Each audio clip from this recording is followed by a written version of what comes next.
आज की शाम प्रभु यीशु मसीह के पवित्र नाम में हम आप सबों का उत्पत्ति की पुस्तक के इस अध्ययन में हृदय की गहराई से आप सबों का स्वागत करते हैं। धन्यवाद देते हैं सुंदर समय के लिए जो प्रभु ने दिया। एक बार फिर से हम उसके अपार अनुग्रह के लिए हृदय की गहराई से धन्यवाद देते हैं। प्रार्थना करेंगे। हे पवित्र पिता, आपके पवित्र नाम को हृदय की गहराई से धन्यवाद करते हैं। आप हमारे साथ लगातार प्रभु जी कार्य कर रहे हैं, उसके लिए धन्यवाद।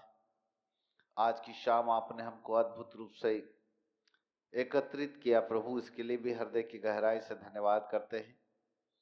और द बुक ऑफ जेनेसिस के रहस्य को खोलने के लिए आपने अनुग्रह दिया प्रभु, उसके लिए भी हृदय की गहराई से धन्यवाद देते हैं। पवित्र स्वामी, अनुग्रह दीजिएगा एक बार फिर से प्रकाशन का आत्मा प्रभु हमारे जीवन के ऊपर काम करे और हम उत्पत्ति के पुस्तकों की इस अद्भुत रहस्यों को प्रभु धीरे धीरे करके खोलने पाए, प्रकट करने पाए, जिससे कि आपके बच्चे पूर्ण रूप से सीख सके। ऐसे हम आपसे विनती करते हैं। धन्यवाद हो खुदावंद, आपके नाम को महिमा मिले, आदर मिले, सम्मान मिले। धन्यवाद के साथ इस प्रभु सत्र को आपके सामर्थ्य हाथों में देते हैं। अद्भुत आशीष प्रदान कीजिए ताकि हम सब लोग मिलकर आपकी महिमा कर सके। धन्यवाद के साथ मसीह यीशु के नाम से मांगते ग्रहण करो पिताजी, आमीन आमीन आमीन। सो प्रेज गॉड एवरीवन। बड़ा अच्छा होता है कि जब हम सब लोग अपने वीडियो को ओपन करके सीखने के लिए आमने सामने बैठते हैं, क्योंकि हम चर्चा उन्हीं लोगों से करते हैं जिनके वीडियोस ओपन होते हैं। वीडियोस जिनके ओपन नहीं होते हैं, हम उनके साथ बातचीत नहीं कर पाते हैं। तो बड़ा अच्छा होगा कि आप हमें कोऑपरेट करें और थोड़ा वीडियो खोलकर हमारे साथ स्टडी में बैठिएगा। Okay, thank you. Praise God. उत्पत्ति के पहले अध्याय को हमने 3 भागों में बांटा था, 1 से लेके 5 पद। दूसरा भाग है 6 से लेकर के 25 पद तक, और तीसरा भाग जो है वो है 26 से लेकर के 31 पद तक, है ना। 26 से लेकर 30 पद तक। और इस प्रकार से हमने इसको 3 भागों में डिवाइड किया। आज हम यहाँ पर 26 से लेकर 30 पद वाले तीसरे भाग का, 26 से लेकर के, है ना, 23 31 पद तक तीसरे भाग का वर्णन हम यहाँ पर करेंगे और यहाँ पर स्टडी को अब हम यहाँ पर सीखेंगे। आज यहाँ पर उत्पत्ति के पहले अध्याय का जो तीसरा भाग है वो है 26 से लेकर 31। The genesis chapter 1 26 to 31। यहां पर हम इसको पढ़ने वाले हैं। परमेश्वर ने मनुष्य को अपने स्वरूप में बनाया और उसे अधिकार दिया।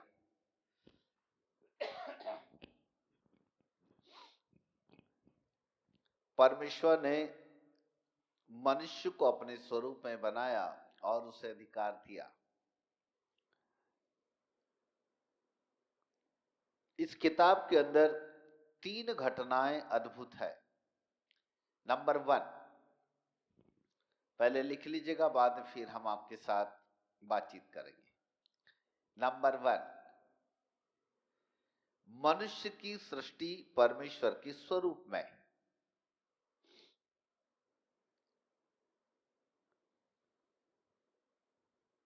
Genesis chapter 1 verse 26।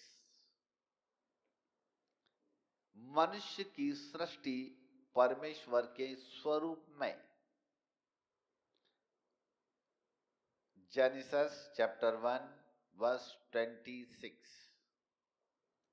उत्पत्ति 1 अध्याय उसका 26 पद। नंबर 2, स्त्री और पुरुष दोनों का बनाया जाना, मेल एंड फीमेल दोनों का बनाया जाना, स्त्री और पुरुष दोनों का बनाया जाना। Genesis chapter 1 verse 27। Genesis chapter 1 verse 27 and number 3 number. परमेश्वर ने उन्हें आशीष दिया और फलवंत किया। परमेश्वर ने उन्हें आशीष दिया और फलवंत किया। Genesis chapter 1 verse 28।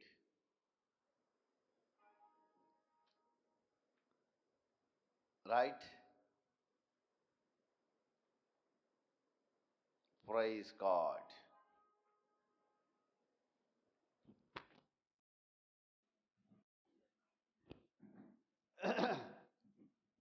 इस प्रकार से प्रथम सृष्टि का, मनुष्य की सृष्टि का वर्णन उत्पत्ति का 1 अध्याय और आगे 2 अध्याय में भी आएगा। तो यदि हम इसको लगातार पढ़ा रहे हैं तो जो हवा और आदम का निर्माण यहाँ पर हुआ उसकी पूरी जानकारी मिलना, क्योंकि आगे के पार्ट में होगा, इसलिए क्योंकि दूसरे अध्याय में भी उसका वर्णन किया गया है। Hallelujah, praise God. तो आगे को हम फिर उसका अध्ययन करेंगे कि परमेश्वर ने मनुष्य को कैसे बनाया, लेकिन आज यहां पर हम कुछ प्रमुख बातों को देख रहे हैं। जेनेसिस चैप्टर 1 वर्स 26 to 31 के अंदर मुख्य रूप से 3 घटनाएं हैं, फिर 3 रहस्य हम आपको उसके पढ़ाएंगे। अभी हम 3 घटनाओं पर आपके साथ वार्तालाप करते हैं। नंबर 1, मनुष्य की सृष्टि परमेश्वर के स्वरूप में। वाव!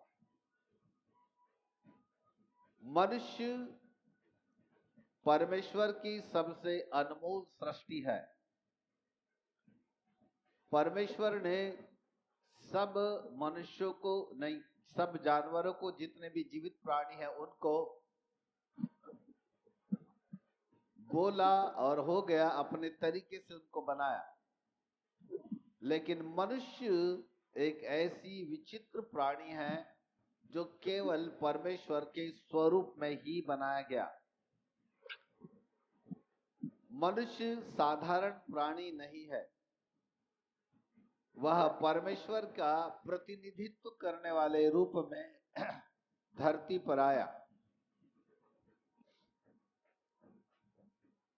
प्रथम मनुष्य जिसे परमेश्वर ने बनाया उसका नाम उसने आदम रखा था।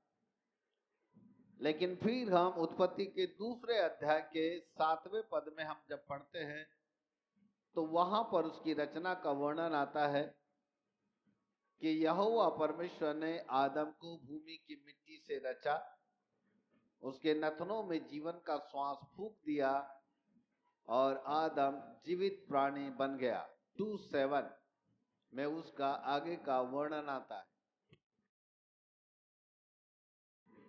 परंतु आज हम यहां पर मात्र केवल उसकी रचना के बारे में वर्णन भर लिखा है, अभी बनाया नहीं गया है। शायद आने वाले पार्ट में जब हम आपको पढ़ाएंगे तो वहां पर आदम की क्रिएशन का संपूर्ण विवरण वहां पर आएगा। लेकिन आज की क्लास में आपके साथ हम कुछ उत्पत्ति के पहले अध्याय के 26 से लेकर 31 पद तक का वर्णन आपके सामने हम रखने जा रहे हैं।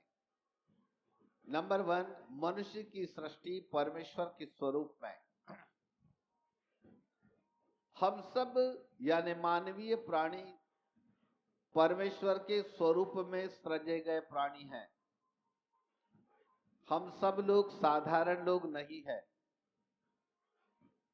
हमारे अंदर परमेश्वर का आत्मा है। परमेश्वर ने किसी और का रूप हमारे अंदर में नहीं डाला, परंतु परमेश्वर ने स्वयं अपना रूप हमारे अंदर में डाला। हम परमेश्वर के द्वारा बनाए गए एक अद्भुत रचना है। अद्भुत रचना है। परमेश्वर मनुष्य दोनों के बीच एक समानता है, वो है स्वरूप। हम परमेश्वर के इमेज है, उसके स्वरूप है। और उसका मतलब ये होता है कि जैसी हमारी दो आंखें हैं तो हमारे बनाने वाले की भी दो आंखें। यदि हमारे दो कान हैं तो हमारे बनाने वाले के भी दो ही कान हैं। यदि हमारे सुंदर नाक है तो हमारी सृष्टिकर्ता का भी सुंदर नाक है। यदि हमारा शरीर बहुत ही सुडौल और बहुत ही सुंदर है तो परमेश्वर भी बहुत ही सुंदर है, वो भी बिल्कुल एक सुडौल शरीर का है। इस प्रकार से परमेश्वर ने हमको बनाया। बाइबल कहती है उत्पत्ति 1:26 की, फिर परमेश्वर ने कहा हम मनुष्य को अपने स्वरूप में और अपनी समानता में बनाए। उसके स्वरूप में हम बनाए गए। और जो स्वरूप परमेश्वर ने हमको दिया है, उस स्वरूप का वर्णन हम इस प्रकार से कर सकते हैं कि जैसा हमारा बनाने वाला है बिल्कुल हम वैसे ही हैं। उसमें और हम में कोई अंतर नहीं। जो रूप उसका है वही रूप उसने हमको दिया। अलग अलग रूप उसने नहीं दिया, बिल्कुल वही रूप हमारे अंदर डाला गया। कई अलग अलग तरीके से लोग उसको अर्थ निकालते हैं। मैं आपको ये बताना चाहता हूं कि परमेश्वर जैसा है हम बिल्कुल वैसे ही हैं। यदि हमारी नाक इतनी सुंदर है तो हमारे बनाने वाले की नाक लंबी नहीं हो सकती। यदि हमारी दो आंखें हैं तो हमारे बनाने वाले की आंखें चार नहीं हो सकती। यदि हमारे दो हाथ है तो हमारे बनाने वाले के हाथ चार नहीं हो सकते। इसका मतलब है कि हम बिल्कुल वैसे ही है जैसा हमारा बनाने वाला है, हमारा परमेश्वर है। और वो है उसका स्वरूप, क्योंकि परमेश्वर ने अपने स्वरूप में हमको बनाया। हम परमेश्वर के स्वरूप में बनाए गए लोग हैं। नंबर 2, वहां पर लिखा है कि हम फिर परमेश्वर ने कहा हम मनुष्य को अपने स्वरूप में और अपनी समानता में बनाए। नंबर 2, समानता। समानता समानता का मतलब होता है बराबरी का दर्जा। समानता का मतलब है एक जैसा लेवल। मतलब उसी लेवल में परमेश्वर ने मनुष्य को बनाया। दूसरे शब्दों में यदि कहा जाए तो मनुष्य बिल्कुल परमेश्वर के दर्जे का है, बिल्कुल उसकी बराबरी का है। बराबरी का है। और इतना ही नहीं, यदि हम 26 पद को आगे पढ़े तो वहां लिखा है कि वे समुद्र की मछलियों आकाश की पक्षियों और सभी जीवों पर प्रभुता करे। मतलब हर एक प्राणी के ऊपर, चाहे वो आकाश के पक्षी हो, चाहे धरती के जीव जंतु हो, चाहे समुद्र की मछलियां हो, उन सबों के ऊपर आदम और हवा का अधिकार, उनके ऊपर प्रभुता करने वाला एक अधिकार परमेश्वर ने उनको दिया। Hallelujah, praise God, hallelujah. Right. समानता क्या है? स्वरूप का मतलब है जैसा हमारा रूप है वैसा ही परमेश्वर का भी रूप है। वो और हम अलग अलग रूप के नहीं हैं। यदि हम अपने आप को आईने में जाकर के देखें तो हम ऐसा कह सकते हैं कि हम बहुत ही सुंदर है। बिल्कुल ठीक ऐसे ही परमेश्वर भी अति सुंदर है, बहुत ही ज्यादा सुंदर है, क्योंकि उसने अपने स्वरूप में हमको बनाया। जैसे हम हैं वैसे ही बिल्कुल हमारा बनाने वाला है। Praise God, hallelujah. नंबर 2, समानता में बनाया, समानता में बनाया। अब इस समानता को हम थोड़ा सा भजन संहिता की किताब में लाएंगे, आपको साथ चलेंगे। द बुक ऑफ साम चैप्टर 8, भजन संहिता की किताब, उसका 8 अध्याय में जरा मेरे साथ आ जाइएगा। और उसका 5 पद से लेकर हम थोड़ा आगे की ओर यहाँ पर पढ़ेंगे धीरे धीरे, तो हमको परमेश्वर की समानता का बनाए जाने का एक रहस्य हमारे सामने आएगा। हालेलुया। क्योंकि तू हाँ हाँ हाँ क्योंकि हाँ तूने उसको परमेश्वर से हाँ, थोड़ा ही कम बनाया है क्योंकि तूने उसको परमेश्वर से थोड़ा ही कम बनाया है। जरा 4 और से पढ़ महिमा। दीजिएगा, एक मिनट ना, जरा 4 से पढ़ दीजिएगा। द बुक ऑफ साम चैप्टर 8 वर्स 4, 5, 6। ओके, फिर से पढ़ते हैं उसको। हाँ तो मैं, फिर मनुष्य हाँ क्या ही तो फिर मनुष्य क्या है कि हाँ तू उसका स्मरण रखे, हाँ और आदमी क्या है कि तू हाँ उसकी सुधि ले, हाँ क्योंकि तूने उसको हाँ परमेश्वर से थोड़ा ही कम बनाया है। हाँ। रुक जाइएगा। यहाँ पर भजन संहिता का लेखक कहता है कि मनुष्य क्या है कि तू उसका स्मरण रखे, और आदमी क्या है कि तू उसकी सुधि ले।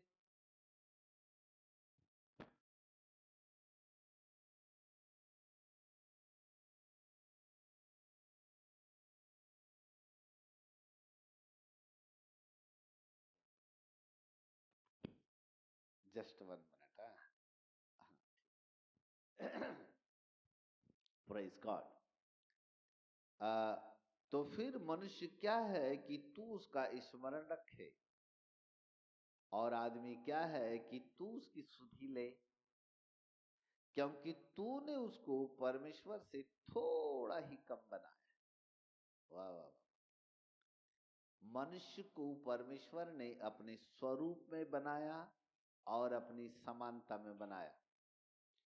स्वरूप का मतलब है जैसा रूप परमेश्वर का है बिल्कुल वैसे ही हम हैं।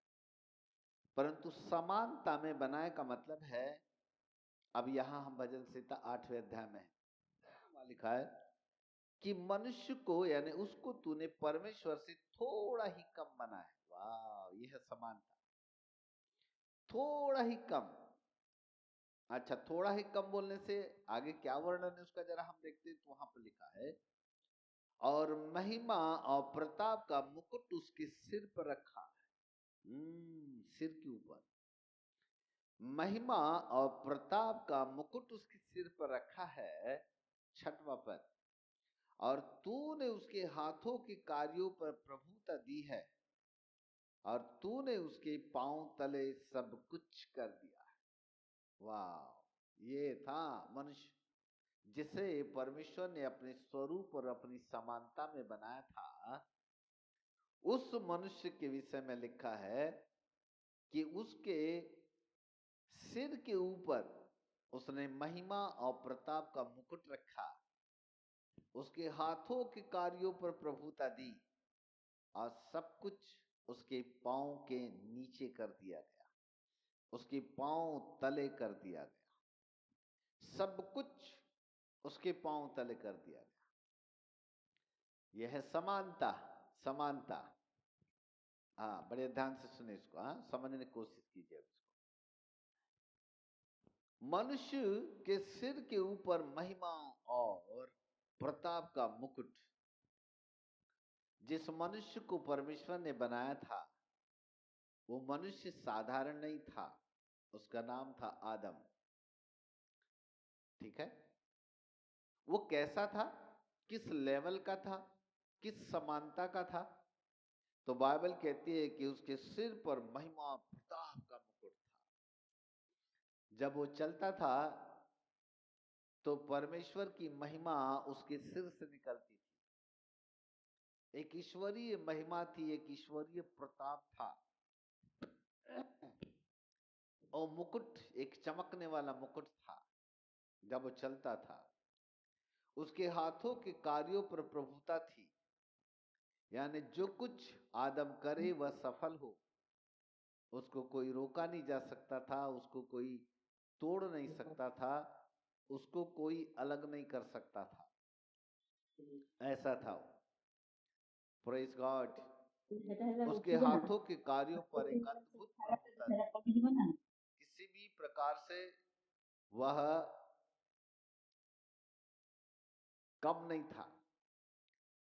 नंबर आगे लिखा है कि सब कुछ उसके पांवों के नीचे कर दिया गया था। सब कुछ का मतलब होता है सब कुछ। हेलो, सब कुछ का मतलब होता है सब कुछ। सारी बीमारी, सारी दुष्टात्माएं, सारे श्राप, सारी गरीबी, सब कुछ, सब कुछ परमेश्वर ने उसके पांव के नीचे कर दिया था। सब कुछ उसके पांव के नीचे था। हालेलुया। सारे श्राप, सारी गरीबी, सारी तकलीफ, समस्त समस्याएं, सब दुष्टात्माएं, सारे आंधी और तूफान, हर प्रकार की समस्याएं, आर्थिक प्रॉब्लम, जो भी प्रॉब्लम है, सारी बीमारी, सारे रोग, every kind of sickness, every kind of disease, every kind of problems, सब कुछ आदम के पांव के नीचे था। सब कुछ उसके पांव के नीचे कर दिया था खुदा ने। इसलिए ऊपर की लाइन में लिखा है कि तूने उसको परमेश्वर से थोड़ा ही छोटा बनाया, थोड़ा ही कम बनाया। लिखा है कम बनाया। कम, कम का मतलब है अपने लेवल से बिल्कुल थोड़ा सा कम। हम ऐसा कह सकते हैं कि यदि परमेश्वर बड़ा परमेश्वर है तो आदम एक छोटा परमेश्वर था। Hello, hallelujah. मेरी भाषा समझ रहे हैं आप? यदि परमेश्वर एक बड़ा परमेश्वर है तो आदम एक छोटा परमेश्वर था। उसके हाथों के कार्यों पर प्रभुता थी, जो भी वो करे वो सफल था, जो बोले वो हो जाए, जो आज्ञा दे वो माने। यदि वो शेर को आज्ञा दे कि शेर और यहाँ बैठ, तो शेर उसकी बात माना करता था। वो हाथियों को आज्ञा दे, है हाथियों जाओ अपने सुंड में पानी लेके आओ, तो हाथी का झुंड जाता और अपने सुंड में पानी लेकर के आया करता था। ऐसा अधिकार, ऐसी समानता आदम के हाथों में थी। सब कुछ उसके पांव के नीचे था। सारी बीमारी, सारी शैतानी सल्तनत, हर एक दुष्ट आत्माएं, हर एक प्रकार के रोग, हर प्रकार की बीमारी, हर प्रकार का कर्ज, सब प्रकार की सिचुएशंस, कंडीशंस, सब कुछ उसके पांव के नीचे थी। ऐसा अधिकार आदम के हाथों में था। हालेलुया। इसलिए आदम को छोटा परमेश्वर कहा गया। छोटा परमेश्वर कहते, खुदा उसको कहता है यदि परमेश्वर एक बड़ा परमेश्वर है तो आदम एक छोटा परमेश्वर है। छोटा परमेश्वर अदन की वाटिका में उल्टा हो गया। जैसे ही आदम ने आज्ञा का उल्लंघन किया और शैतान की बात मानकर उस फल को खाया जिस फल को खाने के लिए परमेश्वर ने मना किया था, उल्टा हो गया, सब कुछ उल्टा हो गया। जो सिर के ऊपर महिमा और प्रताप का मुकुट था वो पांव के नीचे चला गया, और जो सब कुछ पांव के नीचे था वो आदम के सिर के ऊपर आ गया, उल्टा हो गया। तब आदम की जितनी भी वंशावली हो गई उनके साथ उल्टा हो गया। उल्टा यानी जो बीमारी, जो समस्याएं, जो गरीबी, जो श्राप जो हमारे पांव के नीचे थी वो सिर के ऊपर आ गई, और जो महिमा और प्रताप का मुकुट हमारे सिर के ऊपर होना चाहिए था वो हमारे पांव के नीचे चला गया। यदि आदम उस आज्ञा का उल्लंघन नहीं करता तो आज हम भी बिल्कुल छोटे परमेश्वर होते, हमारे हाथों के कार्यों के ऊपर प्रभुता होती, हम सब आदम के समान, हमारे सिर के ऊपर महिमा और प्रताप का मुकुट होता, हमारे पांव के नीचे सब कुछ होता। हम ऐसे आदम के बेटा बेटी कहलाते। लेकिन एक आदम की गलती के कारण सब कुछ उल्टा हो गया। जिस आदम को परमेश्वर ने, जिस मनुष्य को परमेश्वर ने बनाया था, बाइबल कहती है कि परमेश्वर ने उसको अपने स्वरूप और अपनी समानता में बनाया था। स्वरूप का मतलब है जैसा रूप परमेश्वर का है बिल्कुल हमारा भी वैसा ही है। समानता का मतलब है कि आदम परमेश्वर से थोड़ा सा लेवल में छोटा था। कहने का मतलब यदि परमेश्वर बड़ा परमेश्वर है तो आदम एक छोटा परमेश्वर था। इस लेवल में खुदा ने उसको क्रिएट किया था। अर्थात आदम तू पृथ्वी के ऊपर छोटे परमेश्वर के रूप में प्रतिनिधि करेगा, तू मेरा प्रतिनिधित्व होगा, और तू धरती के ऊपर तू मेरा प्रतिनिधित्व करेगा आदम, जिससे कि तू धरती के ऊपर एक छोटे परमेश्वर के रूप में जाना जाए। Hallelujah, praise God. यह बोल परमेश्वर ने अपनी समानता में उसको बनाया। नाउ नंबर टू, ये पहली 1:26 की घटना को हमने बताया। नंबर 2, उत्पत्ति 1:27 से ऐसा कहता है कि परमेश्वर ने मनुष्य को स्त्री और पुरुष दोनों को बनाया। बिल्कुल सही बात। और दोनों को बनाया, अपने स्वरूप में बनाया और अपनी समानता में बनाया। वो इसलिए नर और नारी करके मनुष्यों की सृष्टि हुई जिससे कि वंशावली और बढ़े। जब हम उत्पत्ति के 2 अध्याय का वर्णन करेंगे तो वहां पर फिर हम सीखेंगे कि कैसे परमेश्वर ने हवा यानी उसकी पत्नी का निर्माण किया और आखिरकार वह आदम की पत्नी के रूप में कैसे कहलाई। इसका वर्णन फिर हम 2 अध्याय में करेंगे। लेकिन फिलहाल यहाँ पर केवल इतना ही लिखा है कि नर और नारी करके उसने मनुष्य की सृष्टि की। इसका मतलब है कि केवल आदम अकेला नहीं बनाया गया, पर उसके साथ एक स्त्री का निर्माण हुआ, नारी का निर्माण हुआ, ताकि उसकी वंशावली बढ़े। परमेश्वर उनको बढ़ने के लिए नर और नारी के रूप में बनाया। और फिर उसका तीसरा रहस्य जो पाया जाता है वो 3 पद में है। और 3 पद में वहां पर लिखा है कि फिर परमेश्वर ने उनको आशीष दी और कहा, फूलो फलो और पृथ्वी पर भर जाओ और उसको अपने वश में करो। परमेश्वर ने उनको आशीष दी, फूलो फलो और पृथ्वी में भर जाओ। एक अद्भुत, सबसे बड़ी आशीष परमेश्वर ने दिया। फूल ने फलने वाली आशीष दिया ताकि आदम और हवा फले फूले और वह बढ़ते जाए बढ़ते जाए बढ़ते जाए बढ़ते जाए और पृथ्वी के ऊपर अधिकार रखे।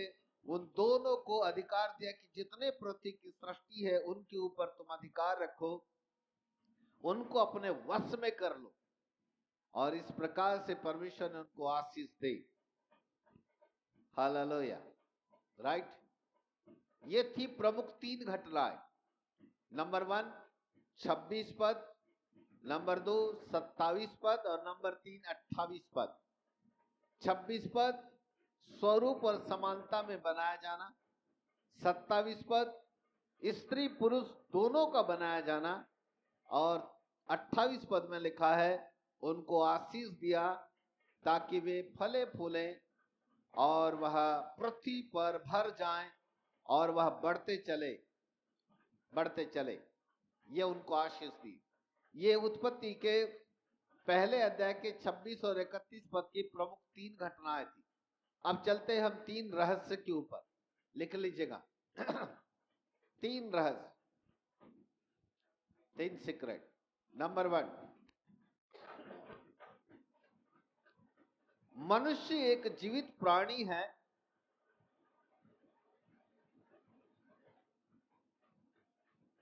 जो प्रत्यक्ष परमेश्वर ही के द्वारा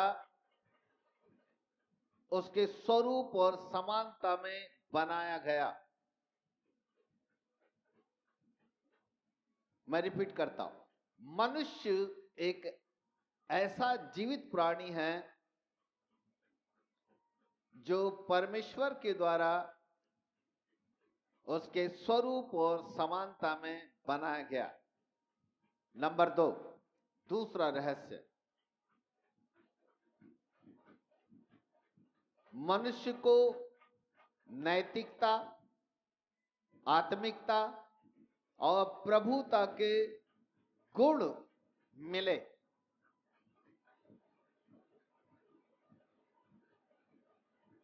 मनुष्य को नैतिकता, आत्मिकता और प्रभुता के गुण मिले।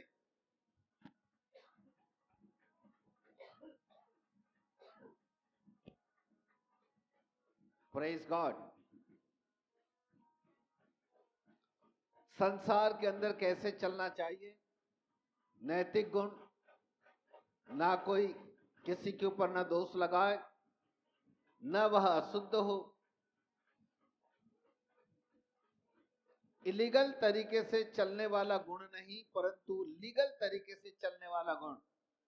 साथ ही साथ उसके अंदर आत्मिक गुण भी बने रहे और उसके ऊपर अधिकार करने वाले गुण, ऐसे गुण परमेश्वर ने मनुष्य के अंदर में डाला। और नंबर 3 लिख लीजिएगा। नंबर 3, समस्त पृथ्वी के ऊपर प्रभुता करने के लिए, समस्त पृथ्वी के ऊपर प्रभुता करने के लिए परमेश्वर ने उसको जिम्मेदारी भी दिया, रिस्पॉन्सिबिलिटी भी दिया, अधिकार भी दिया और रिस्पॉन्सिबिलिटी भी दिया। संपूर्ण पृथ्वी के ऊपर अधिकार रखने के लिए परमेश्वर ने उसको अधिकार भी दिया और जिम्मेदारी भी दिया। अथॉरिटी एंड रिस्पॉन्सिबिलिटी दोनों उसको दिया। Praise God.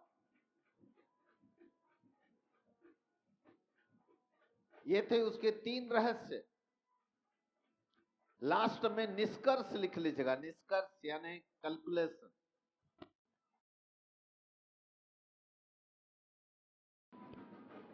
निष्कर्ष, लास्ट में एक निष्कर्ष लिखेगा। कंक्लूजन, निष्कर्ष, लास्ट में निष्कर्ष, कंक्लूजन लिखेगा। नंबर 1, परमेश्वर ने मनुष्य को बनाने के पीछे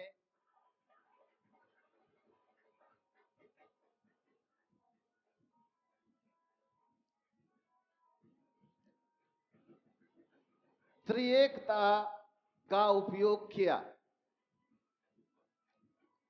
त्रिएकता का उपयोग किया।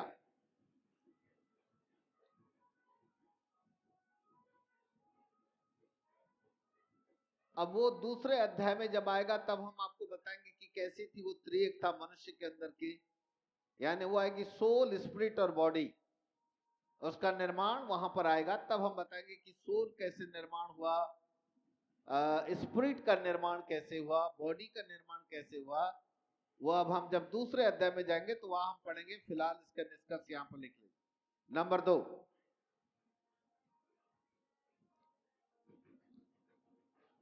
आदम यानी मनुष्य की सृष्टि एक सुनियोजित योजना के अंतर्गत हुई।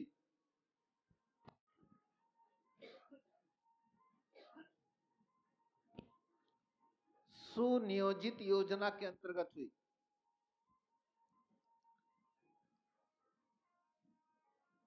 और यहां पर पिता की भी योजना थी, पुत्र की भी योजना थी और पवित्र आत्मा की भी योजना थी। जेनेसिस चैप्टर 1 वर्स 26 वहां लिखा है, फिर परमेश्वर ने कहा, आओ हम मनुष्य को अपने स्वरूप और अपनी समानता में बनाए। हम परमेश्वर ने वह हम नामक शब्द का उपयोग किया। हम यानी बहुवचन शब्द है, वो एक वचन नहीं है।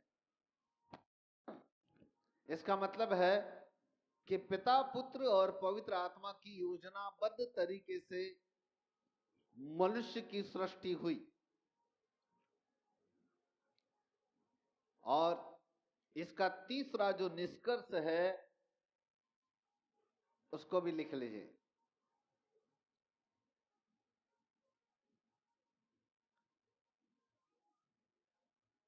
परमेश्वर का उद्देश्य था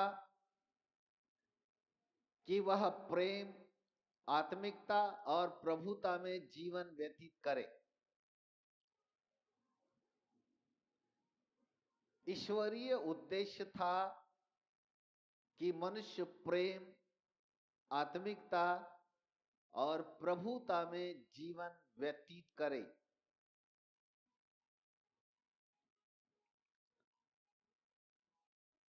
हालेलुया, प्रेज गॉड। मैं फिर से रिपीट करूं। निष्कर्ष नंबर 1, परमेश्वर की इच्छा थी कि उसको ट्रिनिटी में बनाया जाए, अर्थात सोल, स्पिरिट एंड बॉडी। ये उसकी इच्छा थी। सोल, स्पिरिट एंड बॉडी, इस इच्छा के अंतर्गत उसका बनाया गया। नंबर 2, परमेश्वर की योजना थी, उसको सुनियोजित योजना के अंतर्गत बनाया गया। और वहां पिता, पुत्र और पवित्र आत्मा की योजना थी। एंड नंबर 3, परमेश्वर का उद्देश्य मनुष्य के लिए यह था कि मनुष्य को उसने प्रेम, आत्मिकता और प्रभुता के लिए जीवन व्यतीत करने के लिए बनाया। ये टोटल उसका निष्कर्ष यहां पर हमारे सामने आता है। सो प्रेज गॉड, हालेलुया। यहां पर उत्पत्ति की किताब को हम यहां पर समाप्त करते हैं। पहला अध्याय को, फर्स्ट चैप्टर को यहां पर हम समाप्त करते हैं। दूसरा अध्याय कल स्टार्ट होगा, जहां पर परमेश्वर ने मनुष्य का निर्माण किया अद्भुत रीत से। सोल का निर्माण कैसे हुआ, स्पिरिट का निर्माण कैसे हुआ, बॉडी का निर्माण कैसे हुआ, आदम कैसे एक जीवित प्राणी बन गया। अधिकतर लोग ऐसा कहते हैं खुदा ने यूं एक मिट्टी का पुतला बनाया, फिर उसके अंदर बस फू ने किया तो बन गया। ऐसा नहीं है। बाइबल साइंटिस्ट कहते हैं कि मनुष्य को बनाने के लिए 1000 साल लग गए। यदि खुदा को 1000 साल इसको बनाने में लगे तो विज्ञान तो अभी बहुत दूर है, वहां पहुंच ही नहीं सकता। इसका मतलब है कि मनुष्य परमेश्वर की बहुत एक अद्भुत सृष्टि है और मनुष्य को बनाना इतना आसान नहीं था जितना अच्छी तरीके से परमेश्वर ने मनुष्य को बनाया। अन्य जीव जंतुओं को भी इसी मिट्टी से बनाया गया, लेकिन उनकी बनावट, उनकी रचना, उनकी क्रिएशन बिल्कुल अलग है, परंतु मनुष्य का क्रिएशन बिल्कुल अलग है। और इसलिए चूंकि हम मनुष्य है, इसलिए हमें जानना बहुत अनिवार्य है कि हमारी सृष्टि कैसे हुई। तो कल हम इसके ऊपर धीरे धीरे करके प्रकाश डालेंगे। बहुत लंबा समय हम आपका इसलिए नहीं ले सकते क्योंकि 7 o'clock से 7:30 से बहुत सारी क्लासेस भी हमारी होती है, और मैं इसके पहले का समय देकर यदि मैं आपको बुलाऊं तो आपके लिए भी पॉसिबल नहीं होता, क्योंकि बहुत सारे लोग अपने जॉब में होते हैं। इसलिए मैं इनके 6 बजे के पहले का भी समय उनको देना हमारे लिए थोड़ा सा मुश्किल है।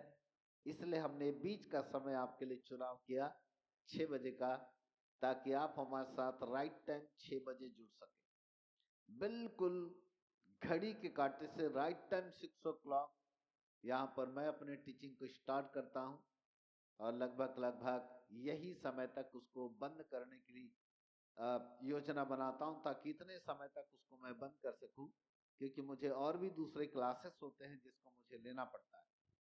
तो हमें कोऑपरेट कीजिएगा, क्योंकि मैं एक ही दिन में सब कुछ नहीं सिखा सकता हूँ आपको। धीरे धीरे सीखिए, आराम से। हमारे पास बहुत समय है, चाहे उस 1 साल लगे, 2 साल लगे, पूरा लगे, लेकिन हम आपको जेनेसिस की किताब का पूरा अध्ययन जरूर देंगे। तो प्रभु आपको आशीष दे। आइए हम प्रार्थना करें। पवित्र पिता परमेश्वर, प्रभु यीशु मसीह के सामर्थी, अद्भुत और पवित्र नाम में हम आपका हृदय की गहराई से धन्यवाद करते हैं। एक बार फिर से आपके पवित्र नाम को हम ऊंचा ऊंचा और ऊंचा उठाते हैं। हालेलुया। धन्यवाद देते हैं बापा आसमानी कि आपने हमको जेनेसिस के फर्स्ट चैप्टर को समाप्त करने का अनुग्रह दिया, और हमने प्रभु एक अद्भुत रहस्यों के द्वारा आज हमने इसको कंप्लीट किया। इसके लिए हृदय की गहराई से धन्यवाद देते हैं। प्रभु आपके बच्चे एक बहुत ही अच्छी तरह से प्रभु सीख रहे हैं, उसके लिए भी हृदय की गहराई से हम धन्यवाद देते हैं।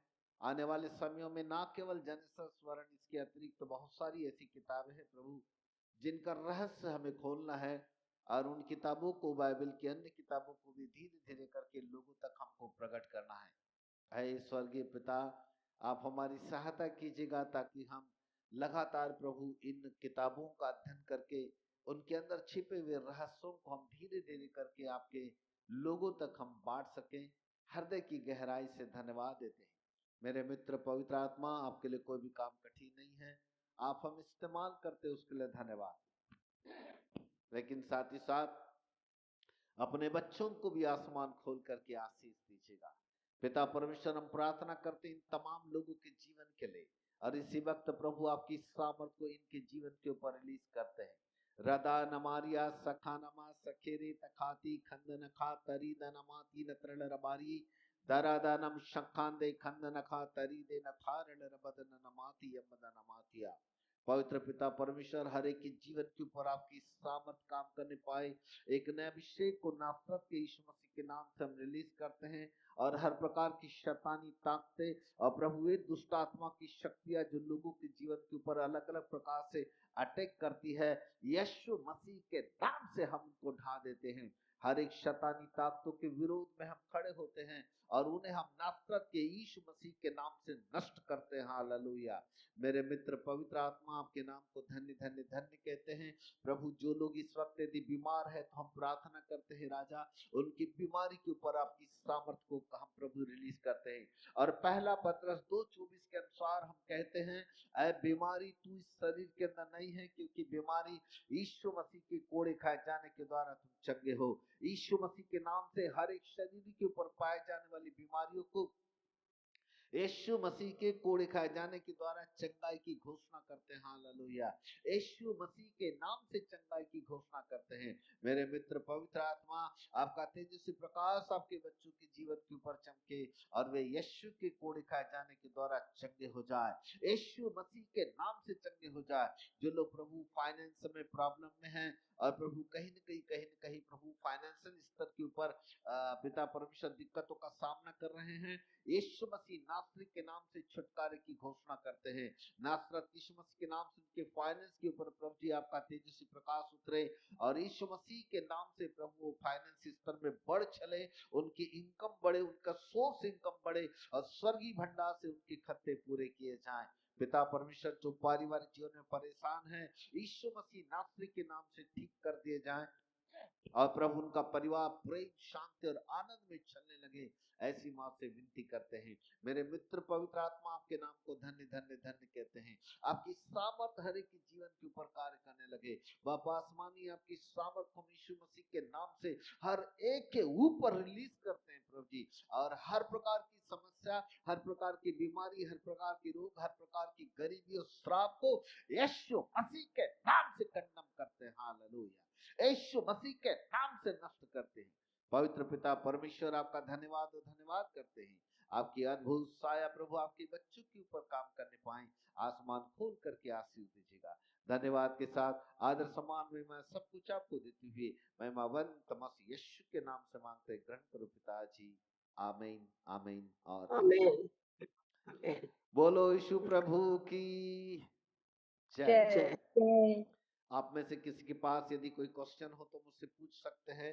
5 मिनट का समय आपको दे सकता हूं जल्दी से। Any question?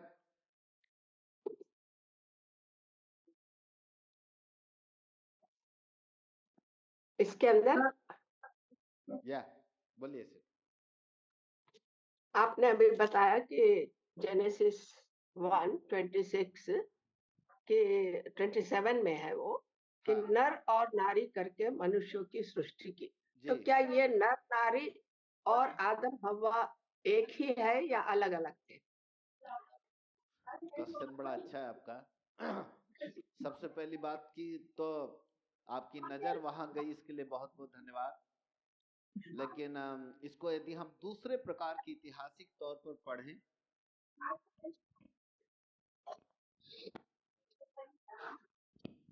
इसको यदि हम दूसरे ऐतिहासिक तौर पर पढ़ें तो कुछ बाइबल साइंटिस्ट ऐसा कहते हैं कि जो नर नारी करके मनुष्यों की सृष्टि हुई थी वो आदम और हवा नहीं थे। वो नहीं थे, वो ऐसे मनुष्य थे जैसे अलग बनाए गए। तो यदि हम ऐतिहासिक तौर को यदि हम देखें पिछले दुनिया में, तो वहां पर बहुत सारे लोग कहते हैं कि उन दिनों में दानव रहा करते थे और जिसका वर्णन जेनेसिस चैप्टर 6 में भी आता है। एक ऐसे दानव थे जिनके अंदर ईश्वरीय स्पिरिट नहीं थी, वो बनाए गए थे, वो मिट्टी से नहीं बना, वो अलग अलग टाइप के बनाए गए थे, ऐसे कुछ ऐसे कहा जाता है। परंतु बहुत ज्यादा हम उसके विषय में श्योर भी नहीं है, क्योंकि बहुत सारे सबूत हमको बिब्लिकली नहीं मिलते हैं। उतना ही मिलता है जितना वहां पर है। यदि बाइबल उससे ज्यादा कुछ ज्यादा नहीं कहती तो हमें भी वहां से ज्यादा नहीं कहना है, पर बाइबल जहां सीमित हो जाती है तो वहां हमें सीमित हो जाना है, ऐसा मेरा मानना है। परंतु ऐसा माना जाता है कि उत्पत्ति के 27 पद में जो नर नारी करके वहां लिखा है मनुष्यों की सृष्टि हुई, मनुष्य ने लिखा है, वहां लिखा है मनुष्यों की सृष्टि हुई। इसका मतलब था कि वो एक मनुष्य आदम नहीं है जो बनाया गया, वरन जैसे पशु पक्षियों को परमेश्वर ने बोला कि हो जा और हो गए, ये वो मनुष्य थे जिन्हें खुदा ने बोला हो जा और हो गए। उन्हें हम अपनी भाषा में वन मानुष कहते हैं, जो जंगलों में रहा करते थे, कच्चा मांस खाते थे, बड़े बड़े लंबे लंबे बाल हुआ करते थे, उनकी ऊंचाई बड़ी विशाल हुआ करती थी। जैसे एक बाइबल में एक वर्णन आता है गोलियत का, जो बिल्कुल दानव था, बहुत सब मनुष्य से बिल्कुल अलग था। तो उनका वर्णन ऐसा हो सकता है, मे बी पॉसिबल है ना।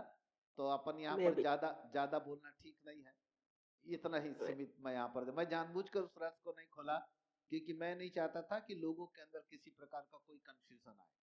परंतु थैंक यू कि आपकी नजर वहां पर गई।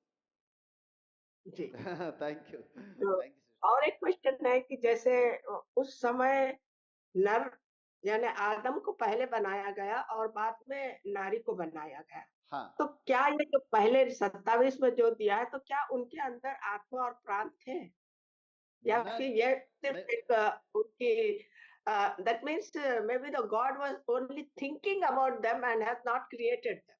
राइट राइट, वो क्रिएट नहीं किए गए, वो ऐसे नहीं बनाए गए जैसा आदम बना गया। जब हम आदम की बनावट को समझ जाएंगे तो Yeah, समझ जाएंगे कि उनके अंदर क्या था। तो yeah, आदम एक ऐसा प्राणी था जिसके अंदर परमेश्वर के आत्मा थी, लेकिन वो मनुष्य ऐसे थे जिनके अंदर परमेश्वर की आत्मा नहीं थी।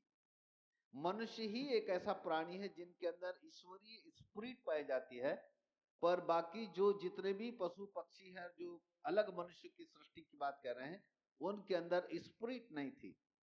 ऐसा है। yes. तो जब हम आगे पढ़ेंगे तो थोड़ा और क्लियर हो जाएगा। Right, Thank you very much. Thank you, Thank you. God bless. एक आप सर, एक क्वेश्चन है मेरा भी। हाँ बोले। जब परमेश्वर ने आदम और हवा को आशीष दिया, तो वो आशीष परमेश्वर ने भौतिक दिया या आत्मिक दिया सर? वहां पर 3 आशीषें थी, भौतिक भी थी, आत्मिक भी थी और हेवनली ब्लेसिंग्स थी। क्योंकि उस समय सर वो लोग दोनों तो आत्मिक थे, इसीलिए पूछा सर। नहीं, ऑलरेडी जो आशीष होती है ना, वो एक नहीं होती उस समय, क्योंकि परमेश्वर ने योजना, आपको अभी समझ में नहीं आ रही है, आगे चलकर परमेश्वर की एक बहुत बड़ी योजना थी। यदि धरती के ऊपर आदम को बना रहा था, इसका मतलब धरती भौतिक आशीष है, तो भौतिक आशीष है। नंबर 2, परमेश्वर स्वयं उससे मिलने आने वाला था, उसने अपने स्वरूप में बना था, इसका मतलब था कि आत्मिक आशीष है, ताकि मैं प्रतिदिन इससे मिला करूं, मुझसे मेल खाए, इसलिए परमेश्वर चाहता था। तो वहां पर आत्मिक आशीष भी थी, पर साथ ही साथ स्वर्ग से उनका कनेक्शन जुड़ा हुआ था, इसलिए परमेश्वर ने उनको हेवनली ब्लेसिंग भी दिया था। तो 3 ब्लेसिंग थी, द फिजिकल ब्लेसिंग भी थी, स्पिरिचुअल ब्लेसिंग भी थी और हेवनली ब्लेसिंग भी थी। Okay, god bless thank you. You sir. Any question? No question, thank you so much. Bye bye, विदा होते हैं, है ना।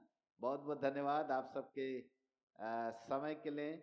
प्रभु आप सबको आशीष दे। Thank you so much.